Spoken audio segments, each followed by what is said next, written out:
ಪ್ರಿಯರೇ, ಸಾಮಾನ್ಯ ಜನರಿಗೂ ತಲುಪಬೇಕಾದಂತಹ ಒಂದು ಸಂಗತಿಯಾಗಿದೆ GST 2.0 ಎಂಬ ನಮ್ಮ ಸರ್ಕಾರ ನೂತನವಾಗಿ ಜಾರಿಗೊಳಿಸಿದಂತಹ ತೆರಿಗೆ ವ್ಯವಸ್ಥೆ.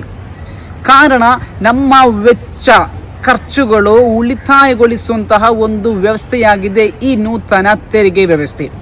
ನಮ್ಮ ಸರ್ಕಾರದ 2017 ಮುಂಚಿತವಾದಂತಹ ತೆರಿಗೆ ವ್ಯವಸ್ಥೆಯನ್ನು ಒಮ್ಮೆ ಪರಿಶೀಲಿಸುವುದಾದರೆ double tax, VAT, luxury tax, ಅದೇ ರೀತಿಯಲ್ಲಿ ಮನರಂಜನೆ ತೆರಿಗೆ, central sales tax, enter tax ಮುಂತಾದ ತೆರಿಗೆಗಳಿಂದ ಯಾರಿಗೂ ತಿಳಿಯದಂತಹ ವ್ಯಾಪಾರಿಗಳಿಗೂ, ವ್ಯಕ್ತಿಗಳಿಗೂ, ಸಂಸ್ಥೆಗಳಿಗೂ ತಿಳಿಯದ ರೀತಿಯಲ್ಲಿದ್ದಂತಹ ಒಂದು ಸಂಕೀರ್ಣವಾದಂತಹ ವ್ಯವಸ್ಥೆಯಾಗಿತ್ತು.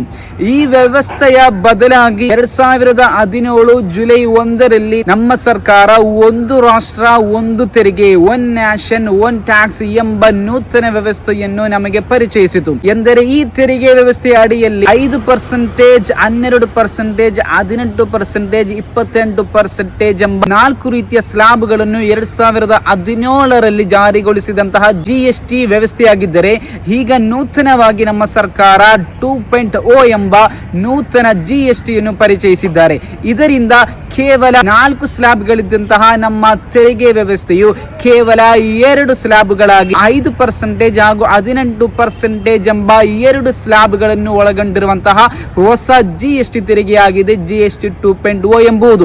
ಇದರಿಂದ ನಮಗೆ ಉಪಯೋಗವಾಗುವುದೆಂದರೆ, ನಾವು ದೈನಂದಿನವಾಗಿ ಉಪಯೋಗಿಸುವಂತಹ ಸಾಬೂನು, ಸೋಪ್, ಟೂತ್ ಪೇಸ್ಟ್ಗಳು 12 ಅಥವಾ 18%ಗಳಿಂದ 5%ಗಳಿಗೆ ಇಳಿದಿದೆ. ಅದೇ ರೀತಿಯಲ್ಲಿ ನಮ್ಮ ಮೆಡಿಕಲ್ ಸೆಕ್ಟರ್ಗಳನ್ನು ನೋಡುವುದಾದರೆ ಔಷಧಿಗಳು 18% 5 ಅಥವಾ 0%ಗಳಿಗೆ ಇಳಿದಿದೆ.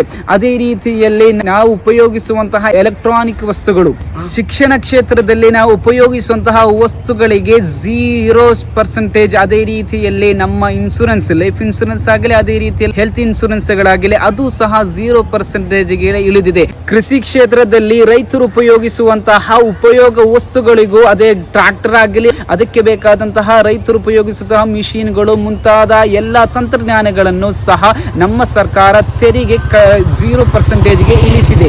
ಆದ್ದರಿಂದ ನಮ್ಮ ಜನಸಾಮಾನ್ಯರು ತಮ್ಮ ವೆಚ್ಚವನ್ನು, ಖರ್ಚನ್ನು ಉಳಿತಾಯವಾಗುವಂತಹ ಒಂದು ವ್ಯವಸ್ಥೆ ಈ GST 2.0 ಎಂಬ ವ್ಯವಸ್ಥೆಯಿಂದ ನಿರ್ಮಾಣವಾಗಿದೆ ಎಂಬುದನ್ನು ನಾನು ತಿಳಿಸಲು ಇಚ್ಛಿಸುತ್ತಿದ್ದೇನೆ.